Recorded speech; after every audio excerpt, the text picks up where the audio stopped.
हाय दोस्तों, स्वागत करता हूं आपको आज के इस न्यू वीडियो में।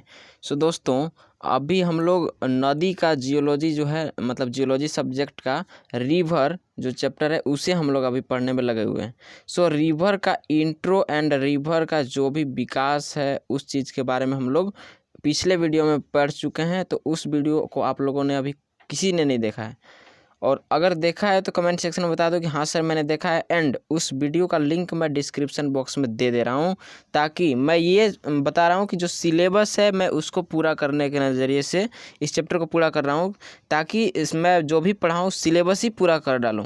ठीक है।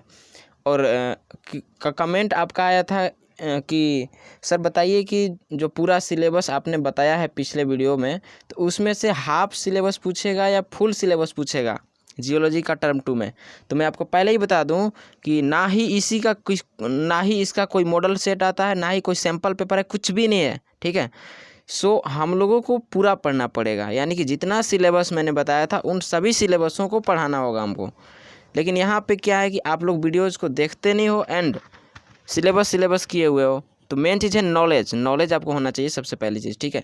तो आज का जो मेरा क्वेश्चन रहेगा वो अगर होगा कि नदी के कार्य पर नोट लिखना है। क्या है सवाल, ऐसा आपको पूछ सकता है टर्म 2 में लिखित में कि नदी के कार्य पर नोट लिखें।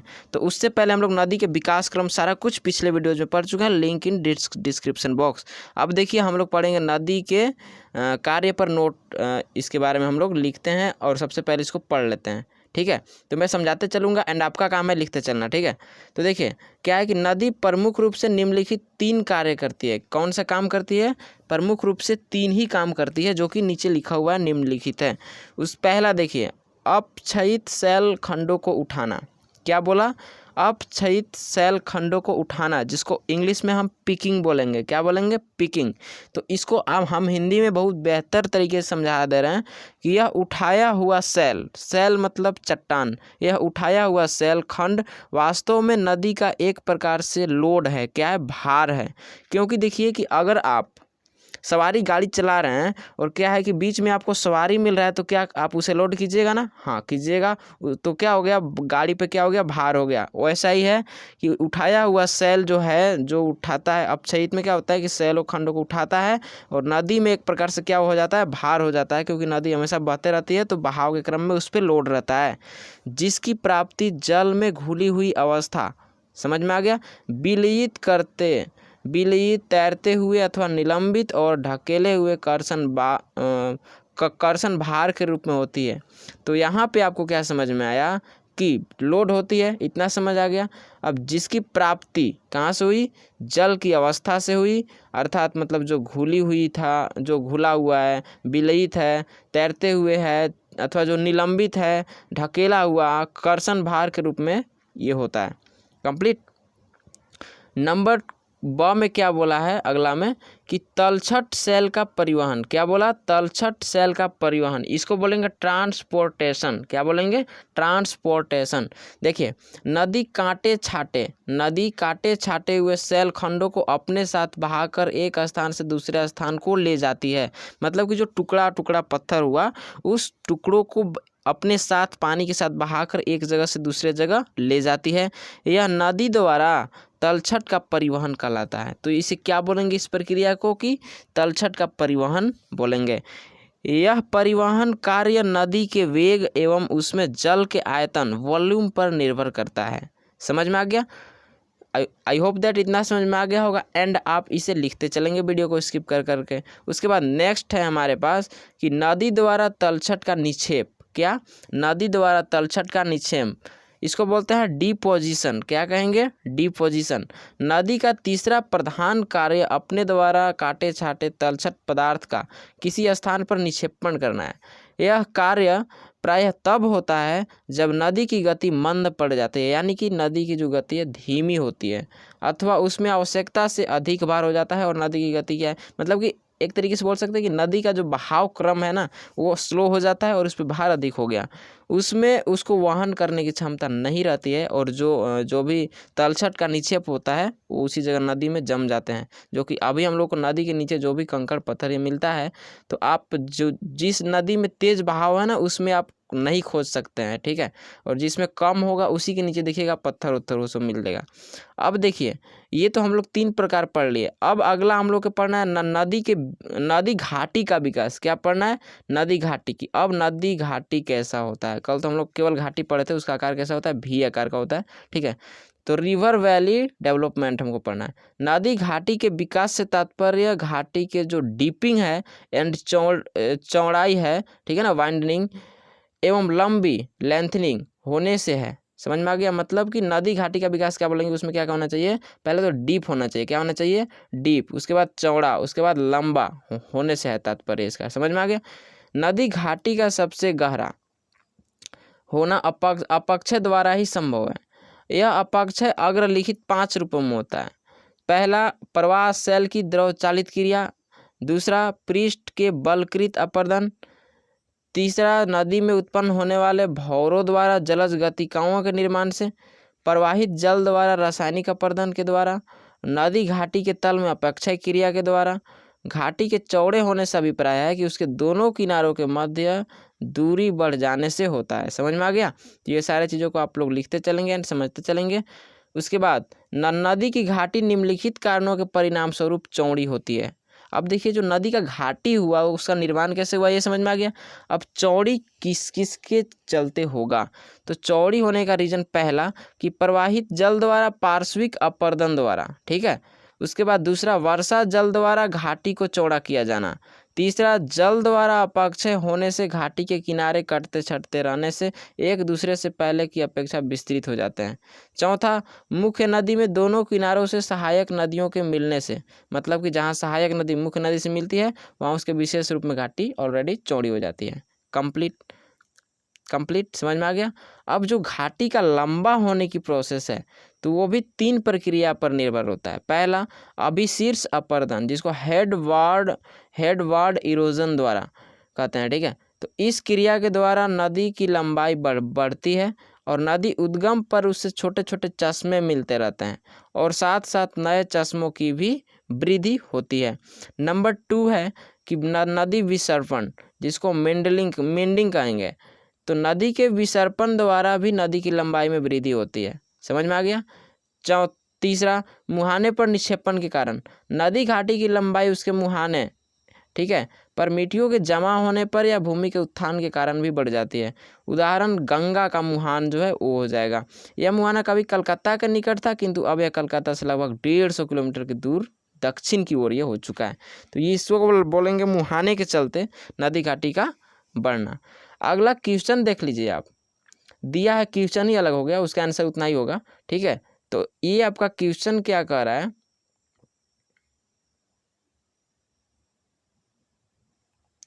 कि अपर्दन, परिवहन और निक्षेपण की शक्ति के रूप में एक नदी के कार्यों का वर्णन करें। मतलब किसके किसके हिसाब से देख लेना ध्यान से। अपर्दन, परिवहन, निक्षेपण के शक्ति के रूप में, मतलब ये तीनों जो है किस प्रकार से शक्ति के रूप में वर्क करते हैं किसी नदी के कार्य करने के लिए, ठीक है। तो देखिए ये भी कोई मुश्किल क्वेश्चन नहीं है, बहुत ही आसान है पहला। और इस क्वेश्चन को देखिए एक तरीके से और पूछा जा सकता है इस टाइप से, अगर ऐसे लिख कर नहीं देगा तो ऐसे देगा कि नदी के कार्य का वर्णन करें तथा जलप्रपात अथवा डेल्टा का निर्माण की व्याख्या कीजिए। अब नदी के काम के बारे में तो आपको बताना ही है, प्लस में जलप्रपात बताइए, डेल्टा बताइए, उसकी व्याख्या कीजिए, ठीक है। अगला सवाल इस टाइप से भी पूछ सकता है, अपर्दन एवं निक्षेपण के कारक के रूप में प्रवाहित जल के कार्यों का विवरण प्रस्तुत कीजिए। देख लो इस सभी का आंसर एक ही टाइप का हो जाएगा। तो देखिए आंसर का हम लोग चलते हैं आंसर की ओर। तो ये आंसर आपका इस टाइप से कुछ होगा। देखिए आंसर हो जाएगा, अपर्दन के कारकों में बहते हुए जल अर्थात नदी का महत्वपूर्ण स्थान है। बहते हुए जल के कारण भूपृष्ठ पर विभिन्न प्रकार की भूआकृतियों का जन्म हो जाता है। समझ में आ गया?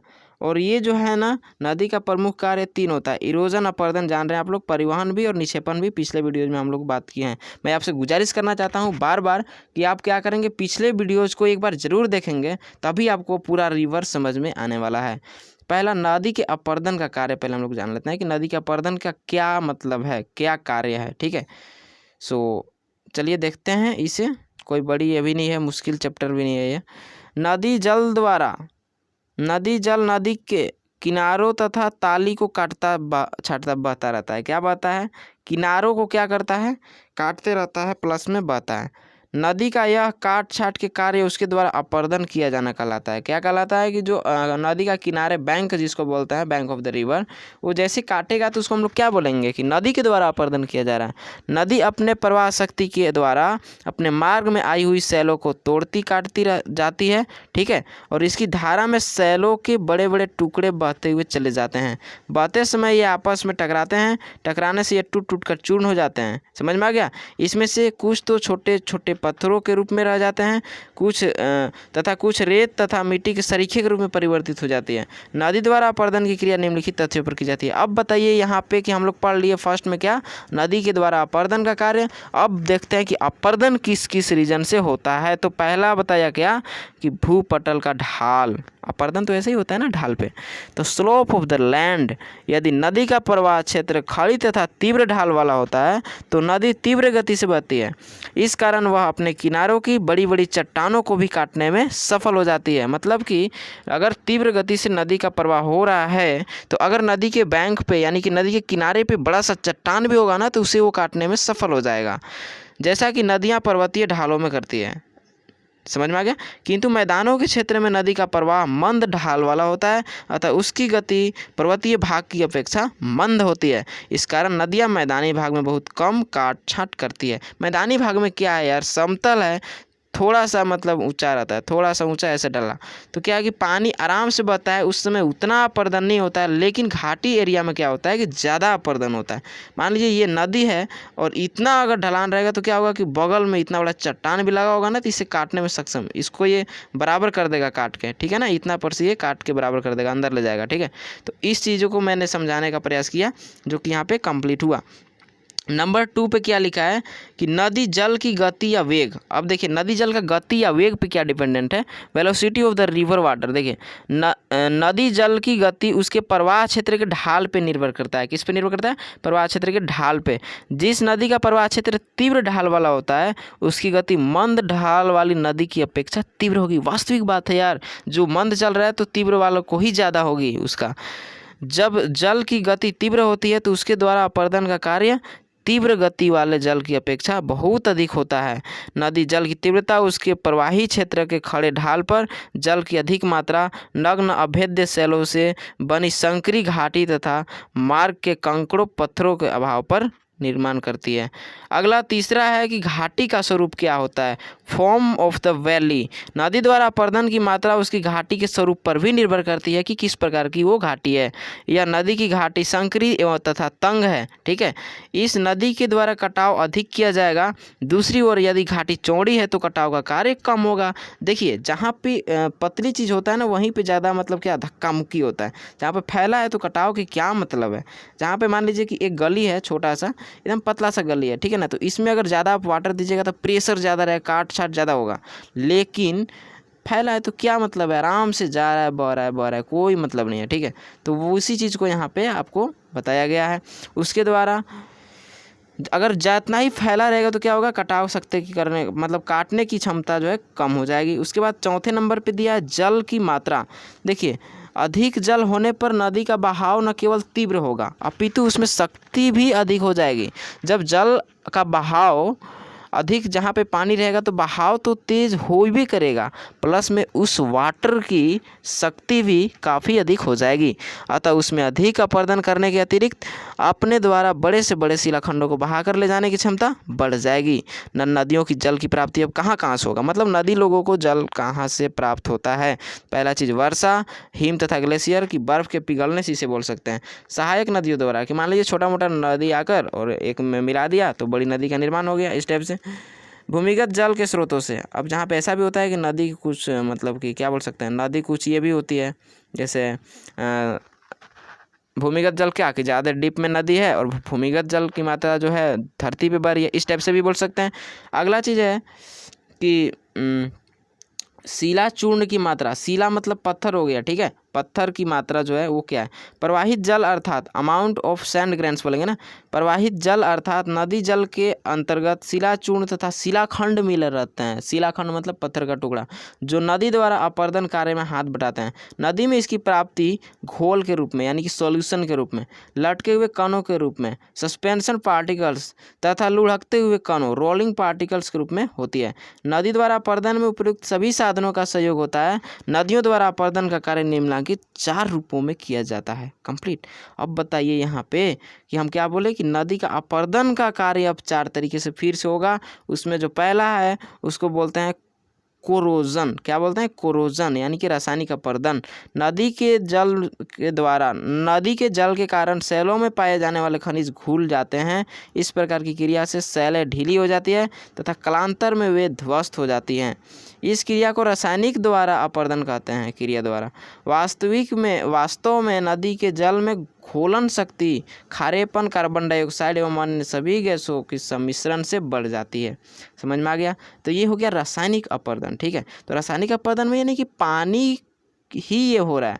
मतलब कि क्या है कि रासायनिक अपरदन में क्या है कि नदी के जो भी अगल बगल खनिज वनिज जो भी छोटे मोटे टुकड़े वो सब घुले हुए हैं, तो क्या होता है कि खारेपन, कार्बन डाइऑक्साइड, अन्य सभी गैसों से मिलकर ये सब क्या हो जाते हैं, खारे हो जाते हैं। और इस टाइप से मतलब उसे बोल सकते हैं, उसको नोट कर लीजिएगा, जलीय क्रिया।